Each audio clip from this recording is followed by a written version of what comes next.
The 2018 iPhones got leaked once again. In my last two videos I talked about the iPhone X Plus and the iPhone X Lite's design leaks, but in this one I'll be covering the specs as well as the features because we got what are probably the biggest leaks in terms of those, the specs and the features, over the past few days. And along with the 2018 iPhones, I've got some updates on the iPad X, aka the iPad Pro 3rd generation, that big redesign that Apple's working on for a release later on this year. So sit back, relax, get those snacks ready, and enjoy. Okay, so in terms of the 2018 iPhones, the biggest leak yet actually comes from French website iGeneration. So they found the Geekbench 4 score of a alleged 2018 iPhone. Okay, so is this leak actually legit? How do we know if this thing is legit? Well, it does look pretty authentic, to be honest. It does show the iPhone with the model number 11.2, which would actually be the model number for the 2018 iPhones. And on top of all this, the motherboard seems to be an Apple design motherboard, so D321AP, and the device is not just running iOS 12, but also the new Apple A12 processor, which again would be the one inside the 2018 iPhones, following the Apple A11 processor, which was inside the 2017 iPhone X, iPhone 8, and iPhone 8 Plus. Now, something that was rumored to come with the 2018 iPhones, apart from the Apple A12 processor, was actually a bump to 4GB of RAM from 3GB of RAM on the iPhone X. So, for those of you using Android smartphones, let me know in the comments if you're using an Android smartphone and which one. My main Android driver is actually the Pixel 2 XL, by the way, amazing phone. But yeah, for those of you using Android phones, you're probably aware that some of your phones actually come with 8GB of RAM, which is just crazy. Apple's RAM management is very, very good, by the way. Up until 2017, the iPhone 7 Plus and the iPhone 8 Plus were actually the phones with the best RAM management, even though they only came with literally less than half the amount of RAM. However, the iPhone X was actually an exception to the scenario. So the iPhone X had significantly worse RAM management than even the iPhone 8 Plus, even though they both came with 3GB of RAM, which was a bit strange. Now, I believe that this is because of the high resolution display that the iPhone X comes with, which obviously requires high resolution assets to be loaded. And then the iPhone X also comes with that Face ID camera system, which constantly looks for your attention. So the iPhone X needs more memory than the iPhone 8 Plus, for example, and it didn't get that in 2017. That's because the iPhone X only costs $1,000, or even more than that outside the US. So yeah, it's not expensive enough for Apple to include 4GB of RAM. Obviously, I'm joking. But yeah, in this leak, it seems that we would be finally getting 4GB of RAM with the 2018 iPhones. Now, in 2018, we would be getting at least 3 new iPhone models, possibly even 4, but 3 is almost certain to happen. The iPhone X would be updated with better specs and improved camera, and then we would have the iPhone X Plus, a larger version of the iPhone X essentially, with a 6.5-inch display, and then the iPhone X Lite, which would be the entry-level iPhone X for 2018. I've actually done 2 separate videos on these 2 new iPhones, the X Plus and the X Lite. And now we were kind of expecting the iPhone SE 2, that was on the list, but there's actually been reports that it's been cancelled. I've covered all that in this video, iPhone SE 2 cancelled, but those 3 new iPhone models are most likely going to happen in 2018. But it just might be that the iPhone X Plus would be the only one getting 4GB of RAM according to some new reports, while the iPhone X and the iPhone X Lite would actually stick with 3GB of RAM. Personally, I don't believe this to be the case. I don't believe this to be true, especially since RAM management on the iPhone X, it wasn't that great on the 2017 iPhone X with only 3GB of RAM. So I don't see Apple doing this. I think they will update every single new iPhone in 2018 with 4GB of RAM. Now, going back to the actual spec leak, obviously the most important part here is the one that I haven't talked about yet. So that's the actual scores. So we have 4,673 for the single core performance and 10,912 for the multi-core. And if you compare these to the iPhone X, the single core performance did get a noticeable increase of around 400 points, but the multi-core one only got 800 points, which is actually fairly low for multi-core. Now, the Apple A11 chip for Apple, it was a huge performance increase over the A10, especially in the multi-core department, and the Apple A12 seems to be mainly a refinement of the Apple A11. Now, remember when the Apple A11 scores were leaked around, that was I think in April 2017? In that leak, the single core score was about 100 points lower, while the multi-core was about 1,000 points lower compared to the final version.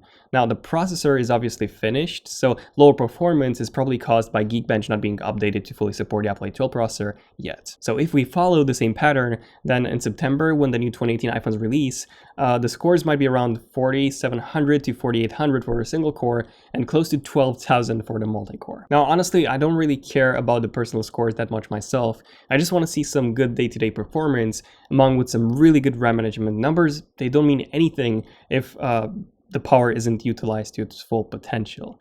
And then speaking of power, the GPU benchmark actually got leaked as well. So we have the Geekbench compute benchmarks. So the iPhone 7 Plus with the Apple A10 processor back in the day, back in 2016, wasn't really that back in the day, it got 12,000 points. And then the iPhone 10 with the Apple 11 chip, it got 15,000 points. And now the Apple A12 seems to get 21,000 points, so a massive increase over the Apple A11. And by the way, fun fact, did you know that at the moment the Apple A10X is actually Apple's most powerful processor in terms of the GPU, not the A11. The A10X is the processor inside the iPad Pros, the iPad Pros 2017, and yeah, that chip has the most powerful GPU in an Apple processor, and that one actually scores 29,000 points, which is crazy. So 21,000 for the Apple A12 is looking very likely to be the actual legit GPU performance of the Apple A12. And then of course that the Apple A11X, which would be the processor inside the iPad X or the iPad Pro 3rd generation, that would be even more powerful than this. Now speaking of the Apple A11X and the iPad X, we've actually had some new reports coming from Chinese website MyDrivers, and they have some, by the way, they have some pretty good track record when it comes to Apple leaks. They reported that the Apple A11X would actually be called A11X Fusion, Bionic, just like the Apple A11, and then it would also be manufactured by TSMC for the 2018 iPad Pros. They also said that it would be an 8-core processor, and also Apple's first chip to be based on a 7nm process. And it would fully support, obviously, Face ID, along with some brand new AI features, which would only be present on the new iPad Pros, not the iPhone 10. So this is pretty interesting. I wonder what those features might be.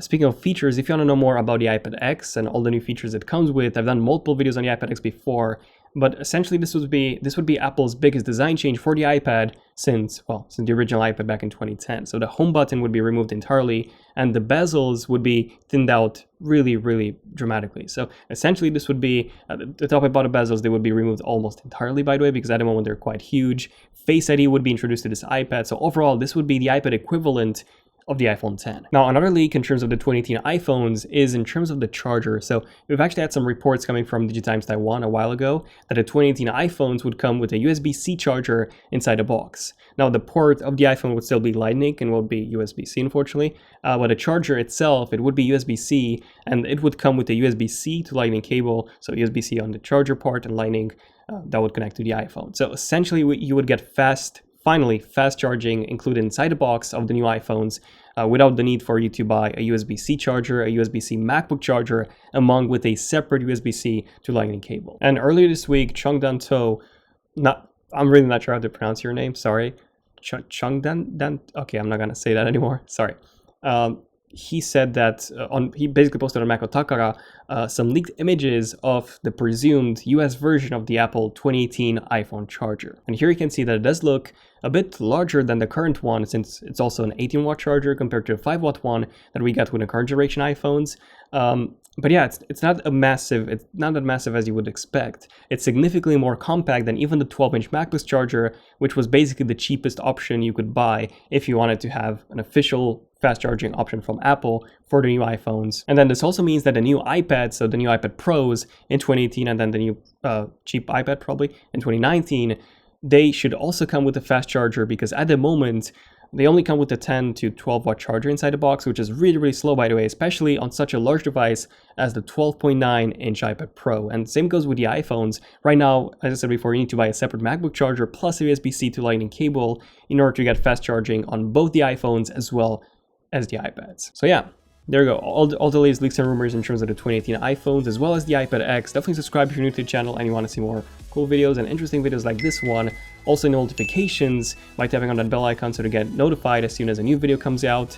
And let me know in the comments what you guys think about the iPad X and most importantly all the processor and performance leaks of the new 2018 iPhones. Do you think performance matters on such a phone, or do you think, well, you know, you don't need that much performance on such a phone? Keep in mind that the iPhone 10 was already more powerful than Apple's 13-inch MacBooks. And even if you compare it to the 15-inch MacBook Pro, I've actually done a video on this, it was really close in performance, the iPhone 10 to the top-of-the-line 15-inch 2017 MacBook Pro when it came to exporting 4K video. So it's crazy. You don't need that much performance in a phone if you don't take full use of it. And hopefully Apple does something to optimize. Obviously they did it in iOS 12, so RAM management is so much better in iOS 12, and it's gonna be even better with 4 GB of RAM with the new 2018 iPhones. But yeah, I had some ristrettos, so some coffee, and I got my energy back from the last video. By the way, I recorded the last video from yesterday, today, a few hours ago, and in that one I was really tired. That was actually the 500k subscribers thank you video, by the way, so definitely watch it if you missed that, and a few channel updates regarding the future of the channel, the future of ZONEofTECH, and some changes that I'm making. But this has been pretty much it. Thank you all for watching. I'm Daniel, and I'll see you guys in my next one. ZONEofTECH, signing out. Cheers.